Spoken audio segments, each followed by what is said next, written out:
শীতকাল তো প্রায় শেষ আর গুড়ও প্রায় উঠেই গেছে বললে চলে। আমি তো কিন্তু গুড়টাকে স্টক করে রেখেছিলাম এই গুড়ের পায়েসটা খাবো বলে। তো চলো রেসিপিটা দেখানো যাক। নমস্কার বন্ধুরা, সুস্মেয়ুর লাইফস্টাইলে সকলকে স্বাগত। আজ আমি তোমাদের সামনে শেয়ার করতে চলেছি গুড়ের পায়েসের রেসিপি। তো গুড়ের পায়েস তো খেতে আমরা কম বেশি সবাই ভালোবাসি, আর শীতকালে গুড়ের পায়েস না খেলে কি চলে? তো আজকে গুড়ের পায়েসের রেসিপিটা তোমাদের সাথে শেয়ার করতে চলেছি। তো কড়াই বসিয়ে কড়াইটা গরম করে নিয়ে প্রথমেই আমি কিছুটা পরিমাণে ঘি দিয়ে দেবো।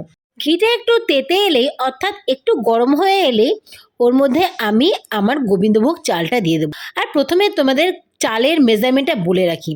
তোমরা যদি 1 কেজি দুধের পায়েস করো তাহলে তোমরা 50 থেকে 60 গ্রাম চাল দেবে। 2 কেজি দুধের করো তাহলে তোমরা 100 থেকে 120 গ্রাম মতো চাল দেবে। তো চালটা ভালো করে ভেজে নিলাম। আর এদিকে দেখো দুধটাও ভালো করে ফোটাতে হবে। দুধটা ফোটানোর জন্য অনেকক্ষণ আগেই আমি কিন্তু দুধটা বসিয়ে রেখেছি। আর দুধটা ভালোভাবে নাড়াতে হবে, যদি না নাড়াও না তলায় না লেগে যায়। আমি পায়েস বানানোর সময় একটা বড় পাত্রে বেশিরভাগ দুধটা নিয়ে জাল দিই, আর একটা ছোট পাত্রে অল্প একটু দুধ জাল দিই। যে দুধটাকে না আমি পুরো ঘন গাঢ় ক্ষীরের মতো বানিয়ে নেব। তো ওই দুধের মধ্যেই আমি আমল দুধও পরে মিশিয়ে নিই, দিয়ে ওই দুধটা যখন ঘন গাঢ় হয়ে আসে সেটা লাস্টে আমার কাজে লাগে। আর এদিকে এই পাত্রে, বড় পাত্রে ভালো করে ওই দুধটা ফুটিয়ে একদম লালচে বর্ণের করে নিই। আর এদিকে পায়েসের চালটাও তো ভাজা ভাজা হচ্ছে। তো তিনটে যেহেতু আমার ওভেন আছে সেহেতু আমার সুবিধা হয়, আমি 3টে ওভেনেই পরপর বসিয়ে রাখি। যাই হোক, চালটা ভেজে তুলে নেওয়ার পরে আবার কিছু সামান্য অল্প পরিমাণে সামান্য আমি ঘি দিয়ে দিয়েছি।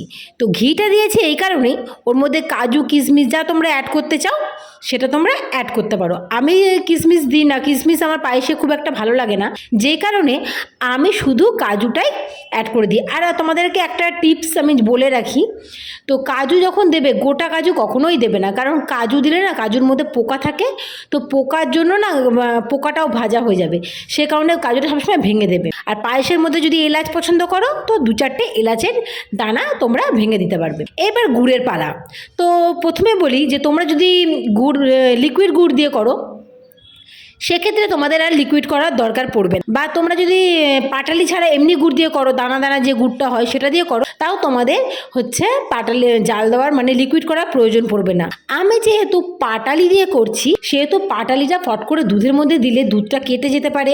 অনেক সময় কি হয়, আমরা অনেকের মুখেই শুনতে পাই যে গুড় দিলেই দুধটা নাকি কেটে যায়। তো কি করলে গুড় কাটবে না, দুধ কাটবে না, সেটাও তোমরা দেখে নাও ভিডিওতে। তো যাই হোক, পাটালিটাকে আমি সামান্য জল দিয়ে একটু একদম অল্প জল দিয়ে পাটালিটাকে লিকুইড করে নিচ্ছি। আর এই দুধটা কিন্তু খুব ভালো করে নাড়িয়ে যেতে হবে, তার কারণ দুধ কিন্তু তলায় লেগে যায়। আর এই যে পাটালিটা দেখো ভালো মতো আমি লিকুইড করে নিয়েছি। এবার গ্যাসের ফ্লেমটাকে, যখন ওই পাটালিটা দেব তখন গ্যাসের ফ্লেমটাকে যদি বন্ধ করে নাও তাহলে কিন্তু একদম দুধ কাটবে না। যাই হোক, আমার কিন্তু এবার চালটাও ভাজা ভাজা হয়ে গেছে, আবার কাজুও ভাজা হয়ে গেছে। আমি এবার আস্তে আস্তে দুধের মধ্যে দিয়ে দেবো। আর দুধের মধ্যে যখন দেবে দুধটা কিন্তু ভালোভাবে নাড়িয়ে নেবে, কিংবা চালটা যে ভালো করে হাত দিয়ে গুঁড়ো গুঁড়ো করে নিয়ে হাত দিয়ে চালটা ভেঙে ভেঙে দেবে।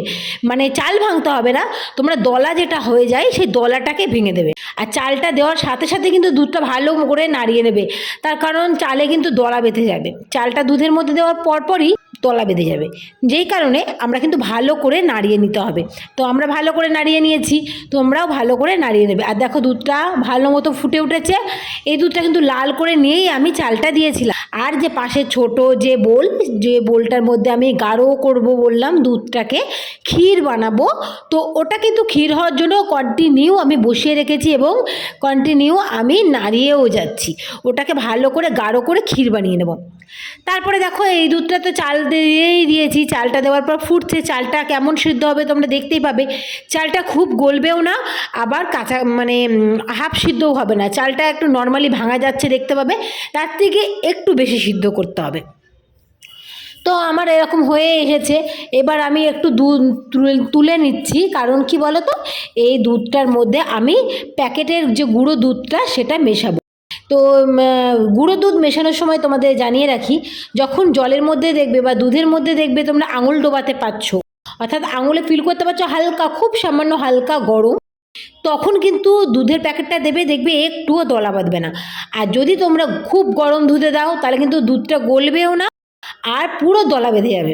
তো যাই হোক, তোমরা এমনভাবে দেবে, তাহলে কিন্তু দেখবে দুধটা একটুও গলছে না। তো খুব ছোটো ছোটো টিপস তোমাদের জানিয়ে রাখছি আমি মাঝখানে। তো তোমরা পুরো ভিডিওটা দেখো, তাহলে কিন্তু পুরো ভিডিওটা দেখলে ভালো মতো বুঝতে পারবে। তো দেখতে পেলে আমি আঙুলটা ডোবাতে পেরেছি। তো এমন দুধের মধ্যেই আমি এই লিকুইড আমার যে গুঁড়ো দুধটা সেটা মিশিয়েছে, দেখো কত সুন্দর ভালোভাবে মিশে গেছে, একটুও দলা থাকবে না। আর তোমরা যদি খুব গরম দুধে দাও তাহলে কিন্তু ভালো মতো দলা বেঁধে যাবে, দলা পাকিয়ে যাবে, সে দুধটা মিশবেও না, আর পায়েসের মধ্যে ভেসে উঠবে, একদম ভালো লাগবে না। যাই হোক, এই দুধটা আমি গাঢ় করে নিয়েছি, এটা আমি ওই দুধের মধ্যে দিয়ে দেবো। আর তোমরা চাইলে জলের মধ্যেও গুলিয়ে নিতে পারো। আমি দুধের মধ্যেই গলালাম, আর এক্সট্রা করে জল দিলাম না, কারণ এই দুধটাকে তো আমি ফুটিয়ে গাঢ় করবই, সেই জন্য আমি ওই দুধের মধ্যেই দিয়ে দিয়েছি। আর এদিকে আমার চালটাও দেখো অনেকটা সিদ্ধ হয়ে এসেছে, ভালোই মতোই সিদ্ধ হয়ে গেছে প্রায়। তো তোমাদের আমি তুলে দেখাবো।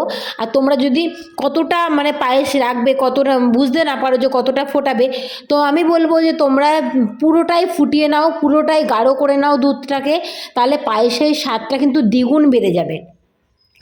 তো পুরোটা গাঢ় করে নেওয়ার পরে তোমরা চালটা দাও, তারপরে পায়েসের স্বাদটা দ্বিগুণ হয়ে যাবে। এবার আমি গ্যাসের ফ্লেমটাকে বন্ধ করে নিয়েছি, তারপরেই কিন্তু আমি গুড়টাকে দুধের মধ্যে দিচ্ছি। বন্ধ করে নিলে কিন্তু দুধটা একটুও কেটে যাবে না। আর বন্ধ করে হালকা ঠান্ডা করে দিলে নিয়ে কী হবে, দুধটা কাটার সম্ভাবনা যেহেতু থাকে না, সেহেতু আমরা পায়েসটাকে ভালোভাবে পারি। এই দেখো আমার দুধের কালারটা দেখেছো কত সুন্দর হয়ে গেছে, পায়েসের কালারটা ভীষণ ভালো হয়ে গেছে। পায়েসটা একটু পাতলা পাতলা হয়ে গেছে আমার। তোমরা কিন্তু আরেকটু জাল দিয়ে আরেকটু ফুটিয়ে তারপরে নেবে। তারপরে আমি গুড়টাকে ভালো করে মিশিয়ে আবার গ্যাসের ওভেনটা জ্বালিয়ে দিয়েছি। আর জ্বালানোর পরেই কিন্তু আমি আবারও আরেকটু ফুটিয়ে নিচ্ছি। চালটা কতটা সিদ্ধ হয়েছে আগেই দেখালাম, আবারও দেখাচ্ছি। চালটা কিন্তু একদম গলে গেলে কিন্তু পায়েসটা ভালো লাগবে না, সে কারণে চালটাকে তোমাদের সেরকমভাবে বুঝে সুঝে সিদ্ধ করতে হবে। তো আমার পায়েস তো রেডি। কেমন লাগলো রেসিপিটা জানিও। রেসিপিটি যদি ভালো লেগে থাকে অবশ্যই একটা লাইক করে দিও, আর তোমরা কে কে এটা খেতে ভালোবাসো সেটা অবশ্যই কমেন্ট করতে আমি ভুলো না কিন্তু। তো আজকের মতো এইটুকুই, আবার দেখা হচ্ছে আগামী কোনো ব্লগ নিয়ে, আগামী কোনো ভিডিও নিয়ে। তো আজকের মতো এইটুকুই, টাটা বাই বাই, ভালো থেকো, শুভরাত্রি।